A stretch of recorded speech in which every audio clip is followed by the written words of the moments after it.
काय ग सायली, काय करतेस? आणि बॉसने परत एक प्रोजेक्ट दिला. अरे यार, किती काम देत आहे ते. नाहीतर काय, त्यात ह्यासाठी रोज ओव्हर टाईम करा.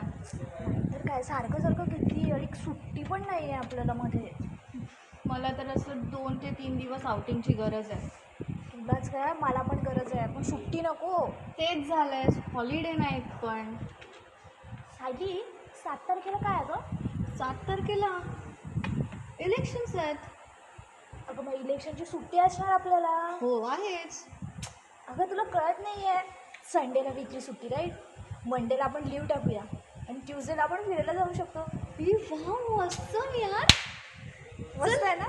आताच लीव टाकूया. चल चल लवकर मेल कर.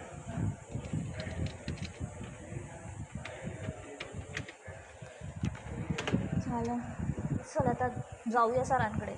चल रिक्वेस्ट करूया बॉसना लीव अप्रूव्हसाठी. चल.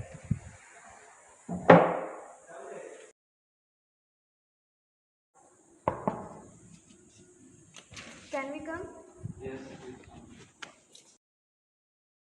Good afternoon sir. Good afternoon. Sir, ते आम्हाला सुट्टी हवी होती. कधी सुट्टी पाहिजे होती तुम्हाला? 6ला. 6ला? म्हणजे तुम्ही 7 तारखेला मतदान करायला नाही जाणार आहात? सर, ते आमचं थोडं काम आहे. पॉसिबल झालं तर जाऊ, नाही तर नाही. असं कसं म्हणता तुम्ही पॉसिबल झालं तर जाऊ? मतदान सगळ्यांचा मूलभूत अधिकार आहे आणि तो सगळ्यांनी बजावलाच पाहिजे. काय तर बरोबर बोलतोय ना? हो सर, बरोबर आहे. प्रत्येकाचं मत व्हॅल्युएबल असतं, प्रत्येकाने मतदान केलंच पाहिजे. तर मित्रांनो, सगळ्यांनी मतदान हे केलंच पाहिजे. येत्या 7 मे रोजी मतदान करायला नक्की जा.